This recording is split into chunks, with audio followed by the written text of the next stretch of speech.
Hello दोस्तों, आपका हमारे चैनल में स्वागत है। सावन में हरी चूड़ी पहनते समय कुछ बातों का ध्यान रखना बहुत जरूरी होता है। हरी चूड़ियां न केवल सुहाग का प्रतीक है बल्कि सौभाग्य, समृद्धि और भगवान शिव पार्वती की कृपा प्राप्त करने का भी माध्यम है। यहाँ सावन में हरी चूड़ी पहनते समय ध्यान रखने योग्य 5 बातें दी गई है। तारांकन बुधवार या सोमवार को ही चूड़ियां पहने। सावन में हरी चूड़ी पहनने का सबसे शुभ समय सोमवार, भगवान शिव का दिन, या बुधवार, बुध ग्रह का दिन माना जाता है। इस दिन चूड़ियां पहनने से वैवाहिक जीवन में सुख शांति आती है। तारांकन चूड़ी खरीदते समय अकेली ना जाएं। मान्यता है कि चूड़ी खरीदते समय पति या किसी सखी सहेली के साथ जाना चाहिए। इससे रिश्तों में मधुरता और साथ बना रहता है। अकेली खरीदी गई चूड़ियां अक्सर शुभ नहीं मानी जाती। तारांकन फूटी या टूटी चूड़ी कभी ना पहने। चूड़ियों का टूटना अपशकुन माना जाता है। टूटी चूड़ी पहनने से नकारात्मक ऊर्जा घर करती है और वैवाहिक जीवन में अशांति आ सकती है। तारांकन चूड़ियां किसी को दे नहीं और ना ही किसी की पहनी हुई चूड़ियां लें। अपनी पहनी हुई चूड़ियां किसी और को देना या किसी की पहनी हुई चूड़ियां पहनना अशुभ माना जाता है। इससे आपके सौभाग्य में बाधा आ सकती है। तारांकन चूड़ियां मंदिर में चढ़ाकर ना पहने। कई लोग मंदिर में चूड़ियां चढ़ाकर फिर उसे पहनते हैं, लेकिन ऐसा करना सही नहीं है। पूजा की गई चूड़ियां भगवान को समर्पित होती है। उन्हें स्वयं पहनना वर्जित माना जाता है। आषाढ़ मास में चूड़ियां खरीदना शुभ है या नहीं? अक्सर लोग ये जानना चाहते हैं कि चूड़ियां आषाढ़ मास में खरीदना शुभ होता है या नहीं। धार्मिक मान्यता के अनुसार आषाढ़ मास को व्रत, तप, साधना और त्याग का महीना माना गया है।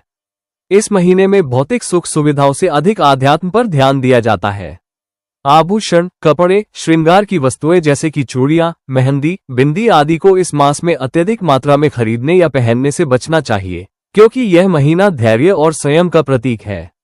विशेषकर सुहाग संबंधी वस्तुएं जैसे कि हरी चूड़ियां आमतौर पर सावन मास में ही खरीदी जाती है, क्योंकि सावन भगवान शिव और माता पार्वती को समर्पित होता है और महिलाओं के सौभाग्य का प्रतीक माना जाता है। इसलिए आषाढ़ मास में चूड़ियां खरीदने से बचना चाहिए, विशेषकर यदि वे श्रृंगार या सौभाग्यवती के प्रतीक के रूप में खरीदी जा रही हों। चूड़ियां खरीदने का सबसे शुभ समय है सावन मास, खासकर सोमवार या बुधवार।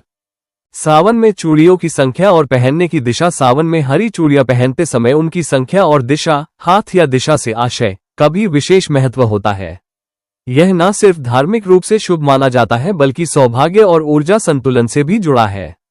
सावन में चूड़ियां पहनते समय ध्यान रखने योग्य बातें। तारांकन कितनी चूड़ियां पहननी चाहिए? समान संख्या में चूड़ियां दोनों हाथों में पहननी चाहिए, जैसे 4, 6, 8 या 11। विवाहित महिलाएं प्रायः 11, 21 या 51 चूड़ियां एक हाथ में पहनती हैं। विवाह व्रत में कम से कम 7 या उससे अधिक विषम संख्या शुभ मानी जाती है। कभी भी टूटी या खंडित चूड़ियां नहीं पहननी चाहिए। तारांकन कौन से हाथ में पहले चूड़ी पहने? हमेशा दाहिने हाथ, दक्षिण दिशा से चूड़ियां पहनना शुरू करें। पहले दायां हाथ और फिर बायां हाथ चूड़ियों से सजाएं। यह नियम विशेष रूप से पूजा, व्रत या शुभ अवसरों पर मान्य है। तारांकन चूड़ियां पहनते समय दिशा की क्या भूमिका है? पूर्व या उत्तर दिशा की ओर मुख करके चूड़ियां पहनना शुभ माना गया है। ये सकारात्मक ऊर्जा को आकर्षित करता है। संक्षेप में, तारांकन कितनी चूड़ियां? 7, 11, 21 या अधिक विषम संख्या शुभ। तारांकन किस हाथ से पहने? पहले दायां हाथ फिर बायां। तारांकन कौन सी दिशा में पहने? पूर्व या उत्तर दिशा की ओर मुख करके। तारांकन विशेष दिन, सावन के सोमवार या बुधवार को पहने। तारांकन क्या ना करें? टूटी, उधार ली हुई या मंदिर से लाई चूड़ी ना पहने। सुहागन चूड़ी पहनने के बाद यह एक काम जरूर करें। सुहागन स्त्रियों के लिए चूड़ी पहनना सिर्फ श्रृंगार नहीं बल्कि सौभाग्य, प्रेम और समर्पण का प्रतीक होता है। और जब चूड़ियां पहन ली जाती हैं तो एक विशेष कार्य अवश्य करना चाहिए। आइए जानते हैं। चूड़ियां पहनने के बाद दोनों हाथ जोड़कर भगवान शिव पार्वती का ध्यान करें और यह प्रार्थना करें, हे शिव पार्वती, जैसे आपकी जोड़ी अटूट है वैसे ही मेरा सुहाग अखंड और सुरक्षित बना रहे। कृपा बनाए रखें। ऐसा करने से आपकी चूड़ियां सिर्फ आभूषण नहीं बल्कि एक आशीर्वाद का माध्यम बन जाती है। ये कार्य केवल 1 मिनट का है, लेकिन इससे मन, श्रद्धा और ऊर्जा तीनों सकारात्मक रूप से जुड़ते हैं। अगर आप चाहें तो ये छोटा सा मंत्र भी बोल सकती हैं, ओम गौरी शंकराय नमः या सौभाग्यवती भव। चूड़ियां पहनते समय मन में श्रद्धा, प्रेम और सौभाग्य की भावना जरूर रखें। चूड़ियों को पहनकर सिर्फ खुद ना निहारें, अपने जीवन साथी की लंबी उम्र और सुखमय जीवन की कामना भी करें।